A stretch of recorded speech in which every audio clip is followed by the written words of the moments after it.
క్యుములో Nimbus మేఘాల ప్రభావంతో హైదరాబాద్లో వానలు పడుతున్నాయి. భారీ వర్షానికి ఎల్బీనగర్, వనస్థలిపురంలో రోడ్లన్నీ జలమయమయ్యాయి. భారీగా రోడ్లపై నీళ్లు చేరడంతో వాహనదారులు తీవ్ర ఇబ్బందులు పడ్డారు. అటు షేర్లింగంపల్లి, చందనగర్, మియాపూర్లో వర్షం కురిసింది. JNTU, Allwyn colony, Nizampet, Kukatpally, LB Nagar, వనస్థలిపురంతో పాటు మల్కాజ్గిరి, నేరేడ్మెట్లో వాన పడింది. ఉమ్మడి మెదక్ జిల్లాలోని పలు ప్రాంతాల్లో వర్షం పడుతోంది. సంగారెడ్డి జిల్లాలోని పటాన్చెరు, అమీన్పూర్, ఆర్సీపురంలోనూ వాన పడింది. ఇక రాష్ట్రంలోని పలు జిల్లాలకు వాతావరణ శాఖ యెల్లో అలర్ట్ని జారీ చేసింది.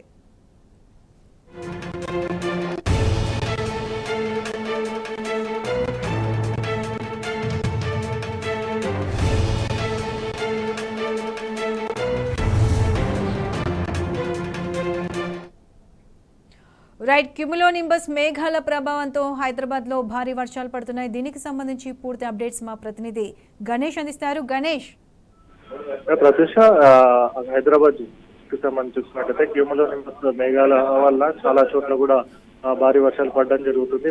గంటకు 30 నుంచి 40 కిలోమీటర్ల వేగంతో ఎదురుగాలులు వీస్తాయని చెప్పిన నేపథ్యంలో అటు ఇబ్రహీంపట్నం మొదలుకుంటే అటు కాప్రా వరకు ఎల్బీనగర్ జోన్ మొత్తంగా కూడా భారీ వర్షపాతం నమోదు కావడం జరిగింది. ఇటు పటాన్ చెరువు నుంచి మొదలుకుంటే చందానగర్, షేర్లింగంపల్లి వరకు కూడా భారీ వర్షపాతం నమోదు కావడం జరిగింది. ఇందులో భాగంగానే చూసుకున్నట్టయితే దాదాపు 5 నుంచి 6 సెంటీమీటర్ల వరకు కూడా వర్షపాతం నమోదు కావడం జరిగింది.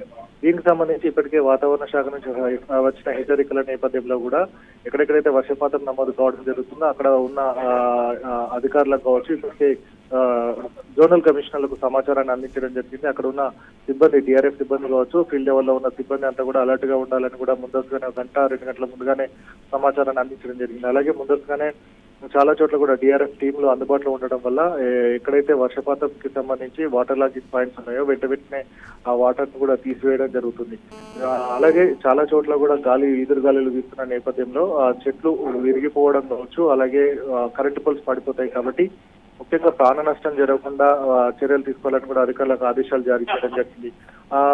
అలాగే ఏదైతే ఇంతవరకు ఏదైతే నాలాలకు సంబంధించి పొంగి పొల్లుతున్న నేపథ్యంలో నాలాలు కావచ్చు, అలాగే మ్యాన్ హోల్స్ ఎక్కడైతే తీసివేయడం జరుగుతుందో వాటిలో అప్రమత్తంగా ప్రమాదాలు జరగకుండా చర్యలు తీసుకోవాలని కూడా అక్కడ ఒక సిబ్బందిని కావచ్చు, మ్యాన్ హోల్ తీసినప్పుడు ఒక సిబ్బందిని చేయాలని కూడా అధికారులకు ఆదేశాలు ఇవ్వడం జరిగింది.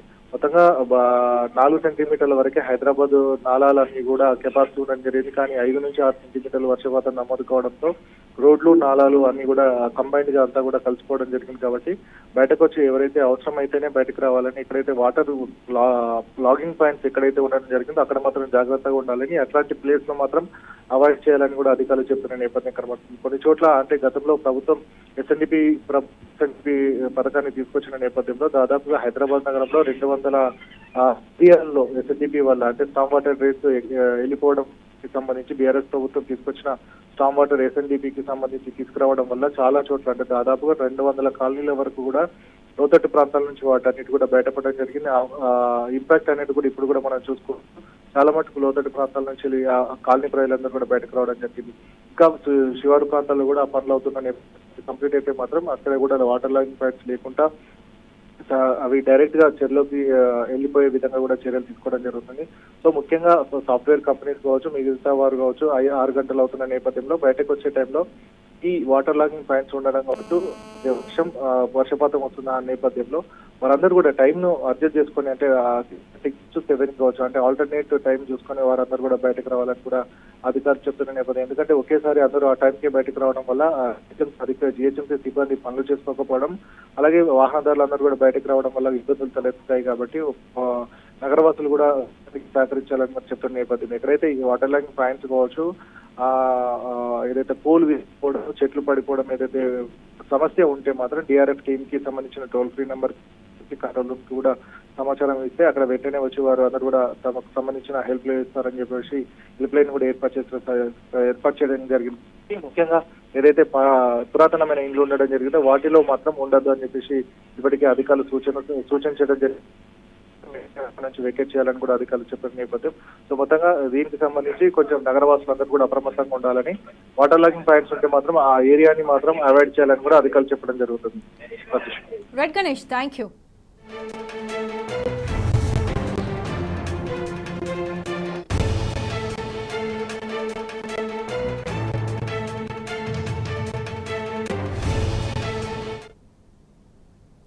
మొన్నటి వరకు సాగునీరు అందక నష్టపోయిన రైతు ఇప్పుడు కురుస్తున్న అకాల వర్షాలతో మరింత ఆగమవుతున్నాడు. పెద్దపల్లి జిల్లాలో కురిసిన అకాల వర్షంతో ధాన్యం తడిసిముద్దైంది. దీంతో అన్నదాత లబోదిబోమంటున్నాడు. మంథని, ముత్తారం, రామగిరి మండలాల్లో కొనుగోలు సెంటర్లలోని ధాన్యం మొత్తం తడిసిపోయింది. కొనుగోలు కేంద్రాలకు ధాన్యం తీసుకువచ్చి రోజులు గడుస్తున్నా కొనుగోలు చేయడంలో ఆలస్యం కావడంతో తీవ్ర నష్టం వాటిల్లిందని మండిపడుతున్నారు. ప్రభుత్వం తక్షణమే చర్యలు తీసుకుని తడిసిన ప్రతి గింజను తరుగు లేకుండా కొనుగోలు చేయాలని రైతులు డిమాండ్ చేస్తున్నారు.